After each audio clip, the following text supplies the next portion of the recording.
Hey guys, welcome back to my channel. I'm the Late Firestarter. That stands for Financial Independence and Retire Early. I'm so glad you're here. I put up 2 videos every week. Every Saturday I do a real estate video like I'm doing this one, and every Wednesday I do dividend investing videos. Please subscribe to this channel so you can follow along my journey and not miss any of these great things if you want. And please like this video because everybody likes likes. I actually have another channel. It's called The Cheap Guy. This one is my journey to financial independence through real estate investing and dividend investing. However, The Cheap Guy is the other side of financial independence and retirement early, which is saving money. The Cheap Guy is all about different deals, different ways to save money, different things you do. I'm going to put a link below. I'd love it if you went and go check that out. Feel free to subscribe over there. I do maybe 1 video a week, sometimes 2 if something comes up, whereas this channel is very regular, Wednesday and Saturday. That one's a little less regular. It is important that you subscribe and even hit that notifications button. So that's The Cheap Guy. I'm the Late Firestarter. Today I want to talk about property management. Last video I talked about tenants. Tenants make or break your real estate investment life.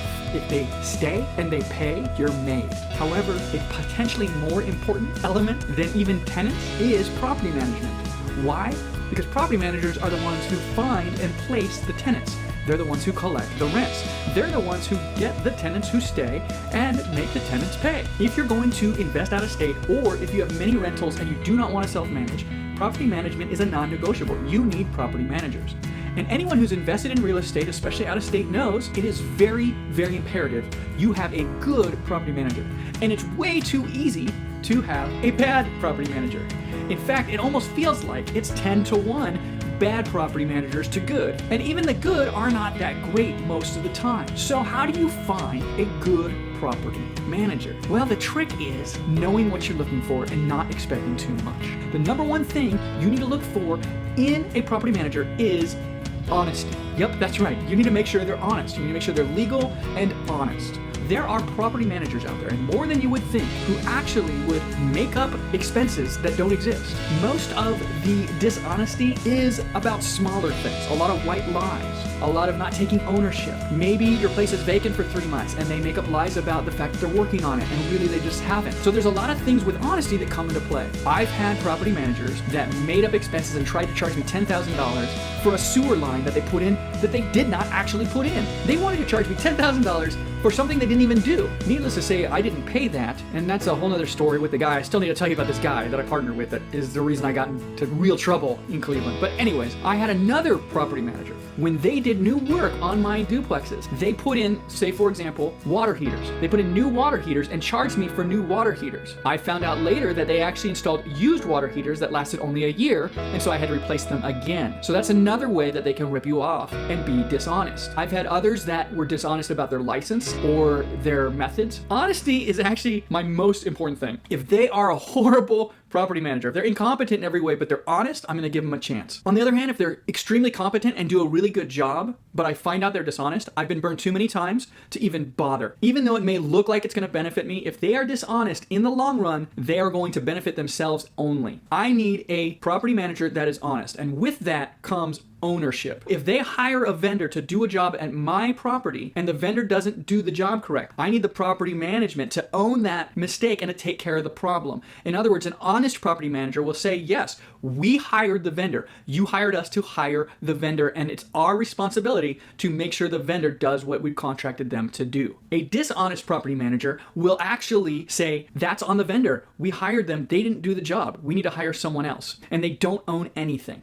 So I need honesty. The second thing I'm looking for in a property manager is communication. I want to know what's going on. I want you to respond to my emails, my calls, or my texts. You don't have to do all 3, but please respond to at least one of those methods of communication. I have had property managers, I will give them 3 questions in an email and they'll answer 1 of them. Then I'll write another email with the 2 questions they didn't answer and they won't answer it. Then another question will come up, so I'll write 3 questions, 2 of them are the old ones and a new one, and they'll just answer the new one. And it's clear to me they're avoiding those 2 questions, but they will not tell me why. And even if I confront them and ask, they won't tell me why. True story, this happened. I have other property managers that maybe don't hear anything for weeks. You send them texts, you send them calls, you send them emails, and they just don't respond. And then I've had property managers that are very responsive. They are welcome to any questions. They communicate. They're transparent. That is huge with communication. That's what I'm looking for, transparency. Can I see everything online? Do they have good portals? So communication, responsiveness, transparency, that's all in the communication arena. That is the second thing I'm looking for. If you're not honest and you're not communicative or you're not transparent in those ways, then I cannot work with you. Unfortunately, I've I've had property managers that started out very communicative and then they grew quickly and all of a sudden became uncommunicative. Honesty and communicative are really the main two things. If you find those two things, everything else is gravy. Everything else is just a bonus because those are so hard to find. It's crazy. Other factors that you want to ask about, other factors you want to look into, a big one is price structure, finances. This is where most people start because what they really care about is the bottom line. So they may hire the cheapest property management company, but that management company may not be communicative and they may not be honest. If they're dishonest and ripping you off, then they're actually costing you more than you're saving. I wouldn't start with finances, believe it or not. I would start with those first two, honesty and communication. However, finances are a factor here. We are trying to make money, are we not? How do you know what someone charges? A good property manager will give you a price sheet. They will tell you exactly what they charge for what. A couple things I look at are small items and big items. In Cleveland, I have duplexes, which means I'm responsible for making sure the lawn is mowed. So lawn care is something I need my property managers to do. And every property manager in Cleveland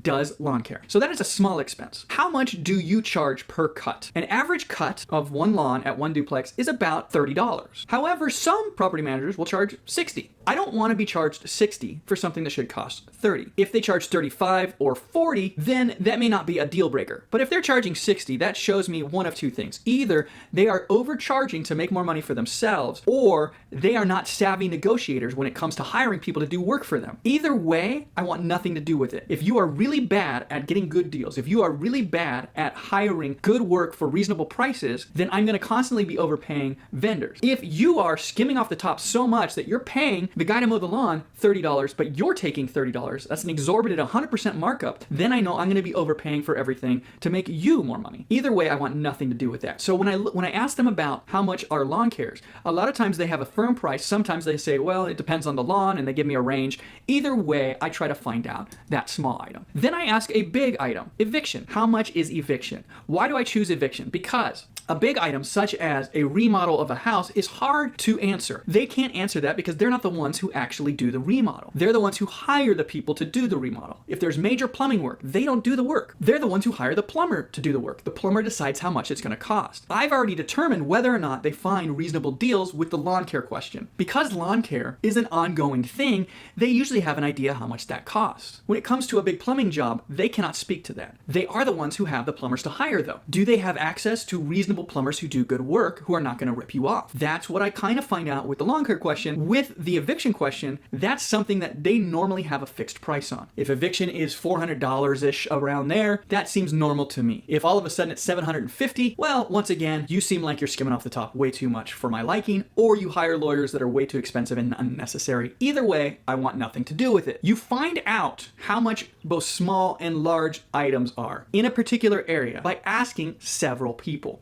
If you don't know any other investors or have no access to anybody else in that city, if you talk to 3 to 5 property managers and ask the same questions, and 4 of them say lawn care is $30 or $40 and one says $60, well, one of these things is not like the other, and you know that that $60 person is too high. If you ask 5 different property managers what they charge for an eviction, and you have 2 that say $350, 2 that say $450, and 1 that says $800, once again, one of these things is not like the other, and you get out of there. Another thing to ask about, do they have a minimum per unit? A lot of property managers will charge 10% of rents. So if you rent a house for $1,000, they will take $100 a month. However, some property managers charge a minimum. In Cleveland, for example, I had one property manager that charged a minimum of $70 per unit. I have only duplexes in Cleveland, so that's $140 for the duplex, but it broke down to $70. So if one of my units was renting for $800 and the down unit was renting for $600, that's $1,400. However, I would get charged $80, so 10% of the up unit of $800, and then $70, so more than 10% of the $600 for that unit, because the $70 per unit. So I would get charged $150 for that duplex, even though I was only making $1,400 in rent. There are other people who have higher minimums, and so if you have lower end properties, or if you're charging below market rents, you don't want to be penalized for such a thing. Knowing what the base structure is it 10%? Is it 8%? Is it 12%? Is there a minimum per door? Is there a minimum per property? These are questions you want to ask. The other thing I want to know is, do you collect any money on my property when it's vacant? In other other words, if your minimum is $70 per unit and the tenant moves out, are you still charging me $70 per unit in that duplex? I know of a property manager that other fellow investors in Cleveland use, and they love this property manager. This property manager gets things done, and they have had no problems, and most of them have had problem property managers in the past, and they're very happy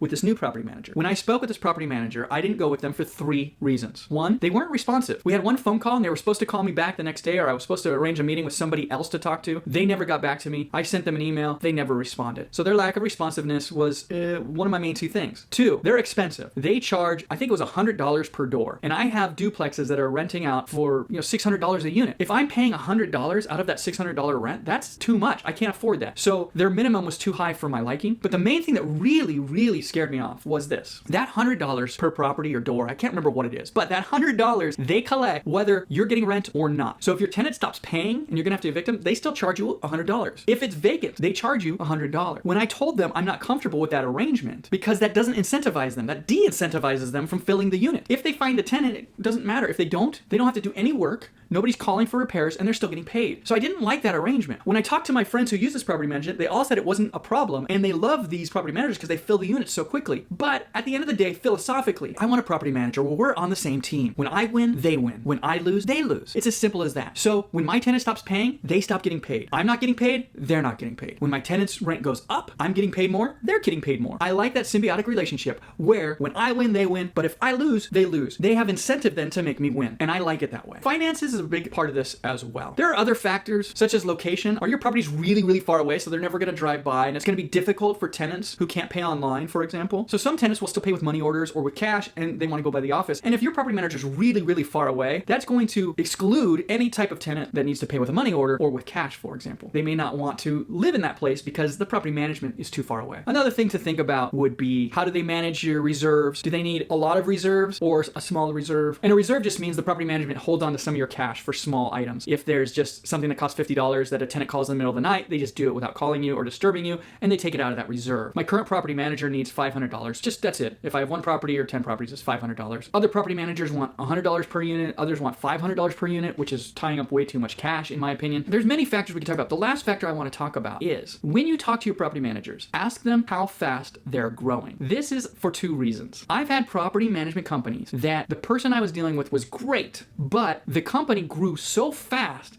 she got moved up, and the people that replaced her were not so great. Also, what happened was because they grew so fast, they weren't able to keep tabs on the work they were doing. As a result, I paid for new water heaters, and I got old janky used water heaters, and I got ripped off. I don't think that was the property management's doing, but I think they were overwhelmed because they'd grown so fast, and so their oversight was lacking. And they ended up hiring bad vendors who ripped off their customers. On the other hand, if somebody is shrinking, that's not a good sign either. So growth is good. You want to know that they're growing, but explosive growth too fast is maybe something to stay away from. One way to avoid this is to ask how long they've been doing property management. If a place has been doing property management in that city for 30 years, you know they've probably got some good systems and some good reputation. Usually, if you're a flash in the pan and you're ripping people off, you're not going to last very long. If, however, they are a year or 2, they may be eager to get your business, but there's some risk involved because you don't know if they're established yet, you don't know if they have their systems, you don't know how good their employees are. So there's a lot of different factors to consider with property management. But how do you find these property management companies? Well, Yelp is helpful, Google can do it, but really